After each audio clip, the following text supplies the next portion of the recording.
여주 고달사지 답사. 여주 고달사지는 신라시대부터 고려시대에 이르기까지 번성했던 사찰의 흔적을 간직하고 있습니다. 이곳은 당시 불교 문화의 중심지로 깊은 역사와 석조물들이 시간을 넘어 우리의 앞에 섭니다. 고달사지는 그 이름처럼 고달팠던 역사의 순간들을 함께 해왔습니다. 현재 남아있는 이 석조물들은 그 옛날의 웅장함을 상상케 하며 당시 불교의 중심지였던 사찰의 흔적을 보여줍니다. 영릉도 많이 걸었지만 일본이 제일 중요한 국보예요. 국보. 여기가 승탑이에요. 고달사지. 누군지 모르기 때문에 고달사지 승탑입니다. 그러다가 이렇게 갔다가 여기는 우리가 보이는 곳에 있어요. 그런데 1번과 2번은 가야 돼. 그런데 우리가 오는 목적이 사실은 여기거든. 남할여초, 즉 신라말과 고려처에 이 변화가 되는 모습이 싹 보여. 그런데 이걸 우리가 왜 봐야 되느냐? 고려가 이런 터가 무지무지하게 수천 개가 있었는데 태종 이방원 때 들면은요, 그거를 47개만 빼고 싹 없애버립니다. 그러다가 그 아들 세종 때는 선교, 선종, 양종으로, 그거를 선교, 양종 통합이라고 해. 합쳐버리고 42개로 줄여버려. 수천 개, 수만 개가 됐을 텐데. 그러다가 이제 그러니까 이런 폐사지가 고려 때 폐사지 이렇게 엄청난 큰 폐사지가 엄청나게 전국에 딱 깔려 있었다는 거죠. 그런데 아쉽게도 특히 이곳에서 볼 수 있는 승탑은 고달사의 역사와 불교적 가치를 간직한 중요한 문화재입니다. 조각의 정교함과 섬세함은 예술의 경지를 뛰어넘습니다. 보물 제7호네요. 자, 고달사 원종대사 해진탑이라고 적혀 있어요. 시호는 돌아가신 다음에 부여받는 거기 때문에 원종대사 이 양반은 자기가 원종인지 몰라. 아시죠? 세종대왕은 자기가 세종인지 몰라요. 그쵸? 다 돌아가신 다음에 시호를 받기 때문에 오늘 이걸 유사한 거를 두 구를 봐요. 여기 한 분을 보시고 또 한 구를 볼 텐데 비교를 좀 해보세요. 여기는 보물이고요. 또 한 번 볼 거는 국보입니다. 비교를 해보세요. 우선 첫째 여기 고달사지나 고려의 승탑을 보면 선생님들이 놀라시는 게 규모에 대해서 되게 놀래요. 그죠? 규모가 굉장하죠. 통일신라 시대 때도 물론 규모가 있지만 이런 승탑이 부처님의 사리를 모신 거를 탑이라 하고 더 제대로 얘기하려면 불탑이라고 얘기합니다. 부처님의 사리를 모신 공간은. 그런데 승려들의 사리를 모신 곳은 승탑이라고 해요. 선생님들은 과거에 나왔던 부도라는 단어를 아마 기억하실 거예요. 지금은 저희가 부도라는 단어는 잘 안 쓰고요. 승탑이라고 합니다. 그래서 불탑과 승탑으로 구별을 하고요. 남할요처라고 했죠. 여기 땅은요, 신라 경덕왕 때 세워진 거지만, 통일신라 경덕왕 때 세워진 거지만, 이게 범위가 커진 거, 이렇게 막 큰 사찰이 된 거는 왕실에서 비호 아래 커졌기 때문에 고려시대의 사찰이라고 해도 무방하고요. 고려시대의 승탑의 특징이 이렇게 규모가 커요. 왜냐하면 고려시대에는 승려들이요, 왕사 또는 국사, 그런 대접을 받았거든. 국사는 국가의 스승, 왕사는 왕의 스승, 그런 대접을 받았기 때문에 이 승탑들이 규모가 커질 수밖에 없어. 그런데 승탑이 고려 때 나왔느냐? 그거는 아니에요. 신라시대부터 나왔고 특히 선종이 들어온 이후에 신라시대 후기에 들어왔어. 그래서 의상대사나 원효대사는 승탑이 없어요. 그분들은 선종이 들어오기 전에 입적을 하셨기 때문에 승탑은 선종 이후에 들어온 유물입니다. 얘가 왜 중요하냐면, 이 탑이 왜 중요하냐면요. 제가 탑이라고 하니까 아까 불탑과 승탑을 이제 구별하시면 됩니다. 지금 어떤 분은 용이다, 어떤 분은 이묵이다, 어떤 분은 기린이라고 얘기했어요. 그리고 이제 제일 먼저 승탑을 보시면 사실은 저는 이게 제일 중요하다고 봅니다. 물론 안에 있는 사리가 제일 중요하지만 여기 앞에 있는 대가리 나온 것 뭐라고 생각하세요? 자, 원래는 이게 거북이로 시작을 합니다. 이게 거북이의 두상을 갖고 있고 가장 먼저 승탑이 나온 거는 어느 시대냐? 이런 탑 종류가 태종무열왕. 태종무열왕 승탑이 아니고 태종무열왕 탑비가 이런 형태로 처음 시작을 합니다. 그때는 순수하게 거북이였어요. 태종무열왕 비, 우리가 경주에 가시면 서학고분군에 있어요. 그래서 거기는 국보입니다. 엄청나게 훌륭한 예술품이 아닌데도 불구하고 국보가 된 이유는 최초이기 때문에. 문화유산이 되려면요, 특히 국보가 되려면요, 역사성도 있어야 되고 희소성도 있어야 되고 아름다움도 있어야 돼요. 그런데 그 태종무열왕 비는 역사성 최초거든. 그런데 그 이후부터는 엄청나게 아름다움이 있어도 얘는 국보가 안 되고 보물이 된 이유가 유사한 것들이 많기 때문에. 처음에는 태종무열왕 때 보면은 여기는 비록 승탑이지만 거북이로 시작을 하다가 점점 거북이하고 용의 중간 형태가 되다가 그 다음에 나중에는 점점 완전히 용의 형태가 됩니다. 그거를 어룡이라고 해요. 그래서 어룡으로 변하는데 지금 선생님들이 보시면 얘는 완전히 어룡이 아직 안 된 상태예요. 거북이에서 용으로 변하는 이게 바로 이 시기예요. 이게 바로. 그런데 통일신라 거 보면은 통일신라에서 조금씩 변해가다가 고려시대에 변해가는 시기였다가 과도기였다가 조선하고 가까울수록 이제 완전히 용으로 변해가는 거죠. 이렇게 문양 하나도 역사 미술사가 다 있는 거죠. 그래서 얘는 특히 승탑에서 제가 앞에 대가리 이 부분을 많이 보라고 하는 이유가 이게 정체된 모습이 아니고 되게 역동적이에요. 지금 이 거북이가 원래는 다 앞을 보고 있는데 얘가 앞을 안 보고 지금 옆을 보고 있잖아요. 뒤에 있는 지금 어때요? 기린인지 용인지 이묵인지 자 그를 보고 있잖아요. 그래서 지금 행동을 하고 있는 거예요. 행동을 하고 있다는 거는 승탑에서 왜냐하면 죽은 사람의 무엇인가를 모시고 있기 때문에 사실은 정체된 건데 이런 역동적인 표현에 의해서 아직도 수행하고 있는 걸 나타내는 거예요. 그리고 또 심지어 이 분은 제가 좀 들어갈게요. 대부분의 승탑을 보시면은 요 거북이의 다리 있잖아요. 발가락이요. 굉장히 우수한 게 저는 여기서 되게 이제 희열을 느끼는데 그냥 움직이는 게 아니고 이렇게 가만히 있는 게 아니고 움직임을 형상화해요. 그게 전부 다 얼굴의 방향도 그렇고 얘가 지금 약간 뭔가를 움츠리고 있잖아요. 얘가 아직도 수행하고 있는 것을 표현하고 있다는 거. 그리고 얘도 봐보세요. 우리가 생각하는 완전 용이 아직 아니에요. 용의 형상은 신라에서 처음에 나오기 시작해서 조선을 거쳐서 확실하게 굳어집니다. 우리가 알고 있는 용. 용은요, 9개의 동물이 합쳐졌어. 눈은 토끼같이 생기고, 이빨은 뭐같이 생기고, 비늘은 물고기같이 생기고, 9개의 동물의 형상이 합쳐진 게 용인데, 그때만 해도 이렇게 9개 형상 같지 않고, 이무기 같기도 하고, 중간에 이미그를 갖고 누가 말씀하셨는데 잘하신 거예요. 왜냐하면 용 문화는요. 뱀 문화, 이거를 사신이라고 뱀사자 아시죠? 사신 문화에서 사신 신앙에서 출발을 했기 때문에 반드시 이목이 뱀 그런 유형에 나타났었어요. 그러다가 가면서 조선으로 가면서 완전히 용으로 생긴 것도 정착을 하고 사신 신앙은 많이 없어지고 용 신앙으로 정착을 합니다. 그럼 우리나라에 사신 신앙이 없어졌느냐? 그렇진 않아요. 선생님들 우리 옛날 나이 드신 분들은 아실 거예요.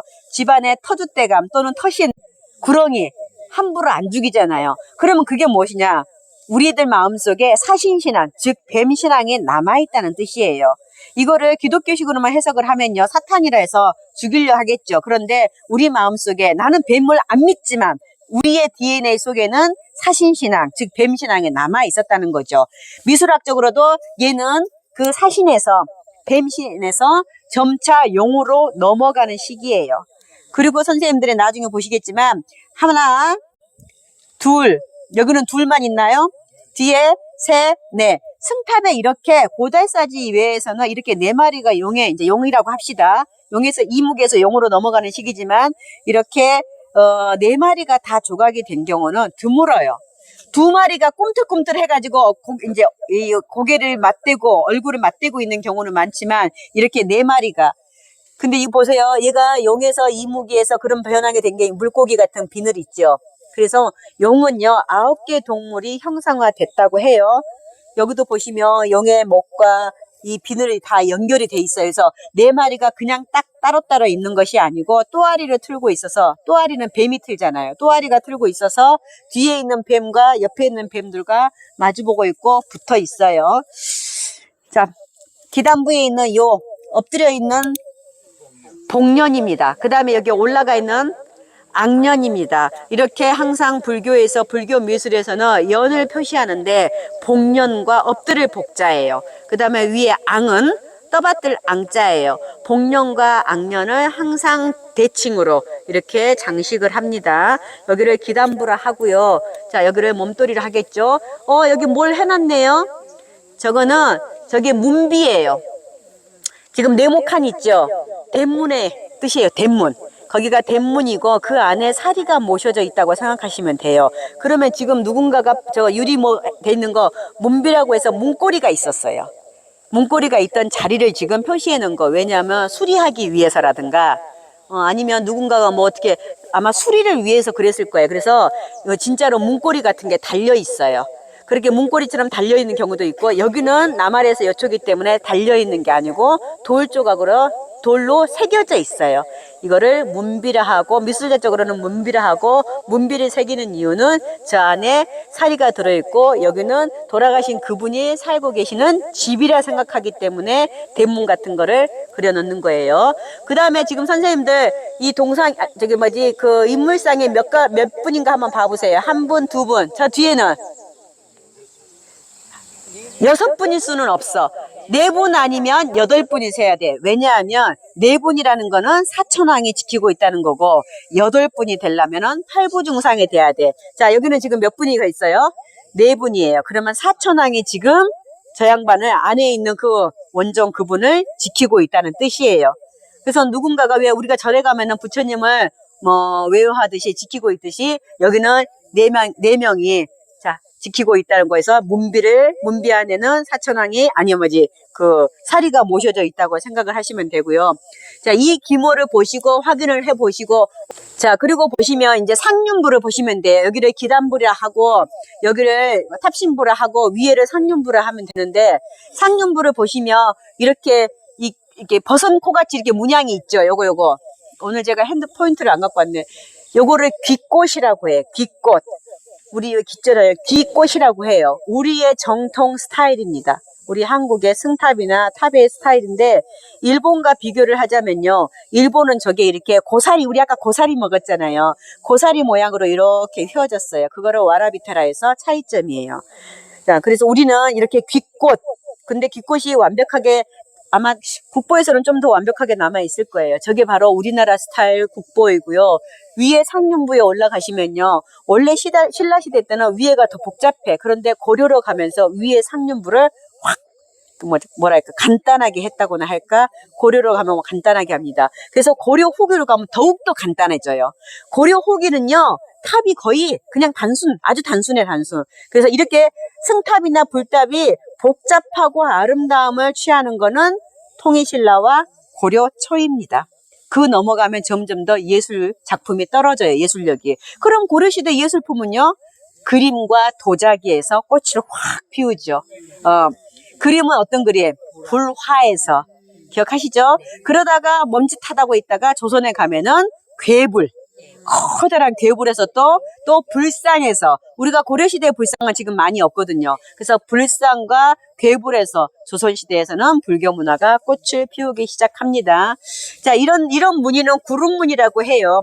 왜 구름무늬를 하냐 하면요, 아름답게 꾸미는 요소도 있지만 구름무늬는 어떤 것과 어떤 것을 구별하는 공간 분할 역할을 하시면 저게 여의주예요.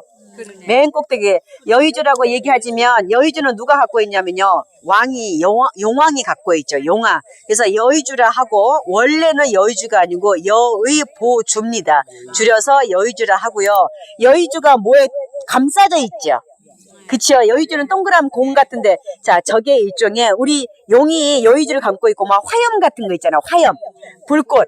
그렇죠. 저거를 하나로 조각하면 저거예요.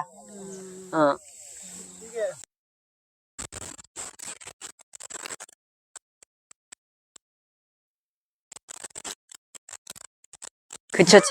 아, 선생님들 딱 아시네. 자, 선생님들 여기는 똑같은 승탑이고 비슷한 식인데 국보예요. 자, 보시면 이건 국보네. 느낌이 있죠? 밑에 조각이 선명해. 느낌이 있죠? 어때요? 용을 보시면 아까 그거보다 이목이 같지도 않고 기린 같지도 않고, 얘는 더 용 같지요? 더 용 같지요? 왜냐하면 그게 아까 제가 설명했던 사신신앙에서 용신앙으로 바뀌어가는 어떤 그런 과도기야. 아까 그거는. 그래서 이 친구들을 보면은 용이라는 개념이 확실히 더 들어. 그리고 실제로 용이 들고 있는 여의주와 그 화염무늬까지 있어요. 보이시죠? 그래서 이 승탑은 아까 봤던 승탑보다 더 뒤늦게 지어졌을 가능성이 높였지. 왜냐하면 문화사적으로 불교사적으로 봤을 때 바뀐 개념, 용의 개념이 들어가거든요. 자, 복년과 악년도 한번 구별을 해보시고요. 자, 아까는 문비가, 문고리가 뭐에 가려졌었는데 여기는 어때요? 문고리가 있죠? 선생님도 우리 어렸을 때 빼다지에 저런 거 있었잖아요. 자물쇠 같은 거. 빼다지 너무나 오래간만에 듣죠? 빼다지에 저런 거 있었어요. 그쵸? 빼다지 진짜 아름다운 말인데 서랍이 대체해버렸어. 자, 빼다지는 순수 우리말이에요. 빼고 닫고. 지금 사천왕상이 자 가리고 지키고 있고 문비 안에 사리가 있다고 생각을 하시면 되고요. 용도 이 거북이도요 어때요? 용화됐죠 아까보다. 그래서 시기적으로 더 완성품이 만들어질 수 있고요.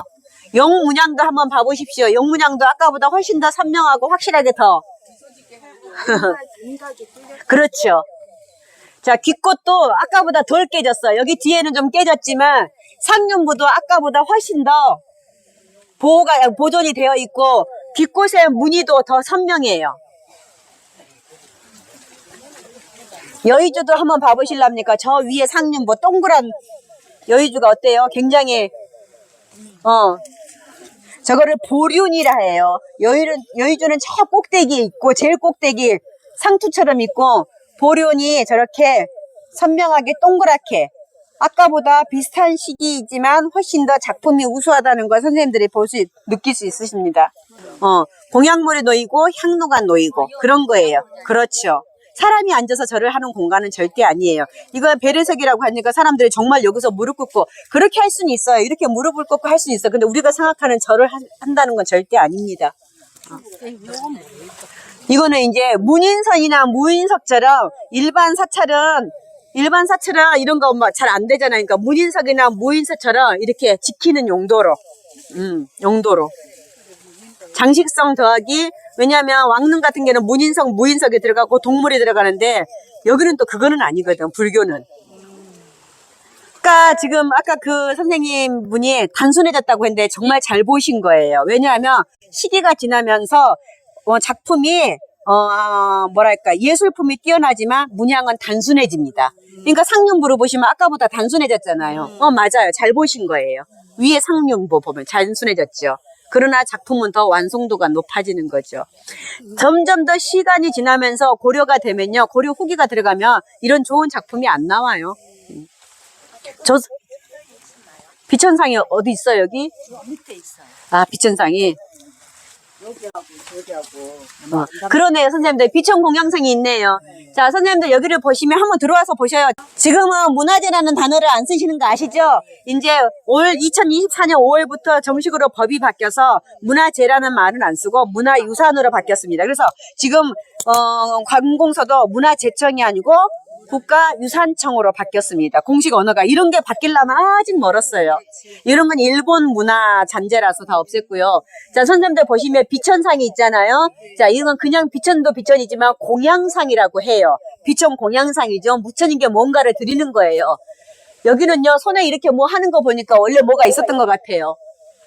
이렇게 손에 이렇게 뭔가 드리는 거. 공양상이라고 해요. 그래서 악기를 연주하는 공양상도 있고 향로를 들고 있는 공양상도 있고 연꽃을 드리는 공양상도 있습니다. 그래서 비천 공양상이라고 합니다.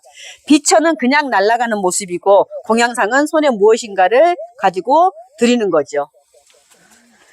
여기 여의주 보셨죠? 여의주고 화연문입니다. 이거는 문살로 했는 거. 일종의 그런 거죠. 여기가 지금 집이라고 생각하시면 됩니다. 이분의 집. 누군지 모르는 이분의 집. 우리나라 사람들이 얼마나 훌륭하냐면요. 우리는 화강암이에요. 화강암이라는 건 정말 다루기 어렵고 단단해. 그래서 훨씬 더 조각하기가 어려운데도 불구하고 돌을 자유자재로. 일본 같은 경우는 나무로 했잖아. 나무는 쉽지 오히려. 그리고 중국 같은 경우는 황토가 많으니까 전이에요. 전으로 벽돌을 만들어 해. 근데 우리는 이 단단한 걸 가지고 자유자재로 했다는 거 우리나라 사람들의 이 공예 실력이 뛰어나다는 거죠. 자, 마음으로 넣으시고 눈으로 넣으시고 이제 내려가겠습니다. 사진 한번 찍자입니다. 한평천지 늙은 모임이 광주양을 보자고 해주어선 일교 타고 해나무로 건너 작품으로 있으면 더욱더 좋겠지만 또 이렇게 돼 있으면 세월의 흔적도 느낄 수 있고요. 또 이렇게 삽신이 없다 보니까 아 이렇게 해서 새겨 넣는구나 끼워 넣는구나 라고 볼 수도 있어요. 그쵸? 자, 거북이 모양을 보니까 꼬리도 굉장히 단순하고요. 등 모양 보고 대가리도 없어요. 그런 걸 보면은 얘는 훨씬 더 초창기일 거예요. 고려보다 훨씬 앞선 시기라고 할 수 있어요. 우리가 경주에 가서 보시면 사천왕사 있잖아요. 거기에 그 수풀에도 이렇게 하나 있죠. 거기도 대가리가 없을 거예요. 근데 누군지는 모르죠. 근데 제 생각에는 보세요. 여기도 탑비가 하나 있고요. 여기도 탑비가 하나 있어요. 그쵸? 그럼 아까 저기가 한 분은 원종이고 한 분은 누군지 몰라. 원감일 수도 있고 누군지도 모르는데 두 개가 이렇게 있다면 그분들 거일 수도 있지요. 그죠? 그분들 거 있을 거 화강암을 저렇게 큰 화강암을 글씨를 다 새겨요. 이걸 신도비라고 하는데 그 사람의 행적을 얘기를 해요. 불교에서는 행장이라는 표현을 더 써요. 우리 일반적으로는 행적이라는 표현을 쓰고 불교에서는 행장이라는 표현을 써 어떤 고승의 행장을 이런 걸 새길 수 있는 승려는 아무나는 아니죠. 그죠? 아무나는 아니고 그렇게 그분의 행장을 쫙 적어서 꽂아서 위에 다시 이수로 덮는 거예요. 자, 이수가 남아있죠. 저 위에 보시면 저게 이수예요. 밑에는 기부라 하고 얘는 기부만 남아있고 탑신도 없고 이수도 없는 거죠. 그런데 새긴 이런 장식 문양을 보면은 신라일 가능성이 높죠. 그리고 이런 게 새겨진 게 통일신라예요. 그냥 신라는 없어요. 선생님, 우리는 어디를 가도 원효나 의상의 흔적을 찾을 수가 없죠. 그 절만 볼 뿐이지, 문헌을 볼 뿐이지. 이런 승탑이나 승탑비, 이런 행장이 적혀 있는 행적비는 전부 다 선종 이후예요. 그럼 선종은 8세기에 들어왔기 때문에 8세기 중반에 들어왔기 때문에 다 9세기 그 시기라고 생각하시면 돼요. 그래서 우리가 시기를 알 수 있고요. 이렇게 대가리를 아니 몸통을 끼우는 거고요. 여기 곰이라네. 이렇게 몸통, 그러니까 대가리가 없는데 이거는 대부분이 어떤 식이냐 하면요. 이거를 갈아서 먹으면 아들을 낳는다거나 어떤 그런 용도 때문에 시작은 대부분이 그래요. 시작은. 그러다가 어느 시점에 완전히 이제 제거가 됐겠죠. 한평천지 늙은 모임이 광주양을 보자고 해주어선 일교 타고 해나무로 건너갈 때 그양 어두운 하던 보성을 비춰있고 고상은 너와 지만개 영광 신이 어때요? 다르죠? 저게 8자국으로 파편이 돼서 지금 저 본품은요 여주박물관에 있습니다. 본품은 여주박물관에 있고 박물관을 다 못 가시기 때문에 저런 글자가 세워져 있다 하고 끼워 놓은 거예요. 그래서 밑에와 이수와 기부는 진짜지요. 보시면 어때요? 완전히 어룡으로 변했죠. 아니 물고기가 아니고 이제 거북이가 아니고 완전히 용으로 변했죠. 그리고 가운데 보시면 누구 건지 알 수 있는 게 가운데 행장도 행장이지만 저 위에 우리 집에 가면은 문패가 있잖아요. 문패처럼 저기 위에 이수의 한 가운데 보시면 글자가 적혀 있어요. 보이십니까? 저거를 제액이라고 해서 이 탑비의 주인공을 알 수 있어요. 문패예요. 일종의 저 탑비의 문표죠. 아까 세종대왕도 저런 신도비가 있었어요. 그 양반의 행적을 적은 건데 우리 왕릉에서는요 세종대왕이 마지막입니다. 그런 신도비가 있는 게. 그 다음부터는 신도비가 안 들어가요. 왕릉에. 세종대왕이 마지막이었고 선생님들 아까 능침 올라가느라고 아마 비각을 못 보셨을 거예요. 자, 근데 고승 우리 신라시대부터 시작해서 고승 대덕들한테는 그 양반의 행장을, 그러니까 그러니까 불태워서 화장해서 사리를 모시고, 그래서 승탑을 만들고, 그 옆에 반드시 탑비를 만들어요. 그런데 우리나라의 순환사가 뭐냐 하면요. 탑과 탑비를 나란히 해주면은 같이 잊어버렸으려나? 많이 근데 우리는 아까 승탑은 저 위에 있었잖아요. 그 원정대사 거예요. 그런데 또 탑비는 여기 있잖아요. 그래서 그 무덤이 어떤 개념이었는지 거의 같이 안 두고 이렇게 좀 멀리 둬요. 그런데 장흥의 보림사에 가시면 거기는 또 최진 그 양반은 또 같이 있어. 물론 좀 떨어져 있어. 좀 요만큼 있고 저만 언덕배기 정도에 있고 탑비는 이런데 여기는 워낙 멀리 떨어져 있어서 이제 제가 이제 보여드리고 싶은 건 바로 고려시대 그러니까 절터가 바로 이런 식이라는 거. 많은 절터가 실제로 조선시대에 워낙 많이 피폐되었기 때문에 이런 절터가 특히 이 탑비나 탑이 어마어마한 규모잖아요. 그럼 우리 고려시대의 분위기를 알 수 있고 선생님 이제 한번 봐보실래요? 우리가 서 있는 선생님들 서 있는 그냥 그 돌이 그냥 돌이 아니에요. 어때요? 이런 폐사지 오시면은 눈을 감고 한번 저는 생각을 해봐요. 저기 보시면 선생님들 앞에 석조 대자가 보이죠? 저기에 뭐가 있었을 것 같아요? 어? 그렇죠. 저기에 불상이 있었던 거죠. 자, 불상이 있었던 것이고 동남서북을 따지면 어디가 저 이제 그 일주문 그 정도였는지 한번 구별을 생각해 보시면 그러면 이렇게 폐사지를 자꾸 보고 문화유산을 자꾸 보시잖아요. 그럼 눈을 감으면 여기가 어떤 모습이었을 건가 대강 있잖아요. 시뮬레이션으로 나타나요. 저기가 법당 주법당이었겠죠. 주법당. 선생님들이 서 계시는 여기도 주법당 아니 법당이에요. 뭘로 알 쓰느냐? 이 주춧돌로. 주춧돌은 옮기는 게 아니야. 이 주춧돌은 여 위에다가 기둥을 세우는 거예요. 그래서 여기도 하나의 법당이었었죠. 근데 제일 중요한 대웅전이 됐을지 극락보전이 됐을지는 모르겠지만 뭐 용화전이 될 수 있고 미륵전이 될 수 이제 저기가 주법당이었겠죠. 그러면 여기에 신도비가 있다는 건 신도비를 옮긴 게 아니거든. 그러면 입구가 저쪽이었을 거죠. 그죠? 신도비가 입구서부터 있지는 않거든요. 그래서 우리는 이런 유물 몇 개를 가지고 이 절이 옛날에는 얼마나 컸었고 어떤 유형을 자랑했었고 그럼 그 당시에 사회 정치 경제 문화를 우리가 그러니까 유추를 해봐요. 사거든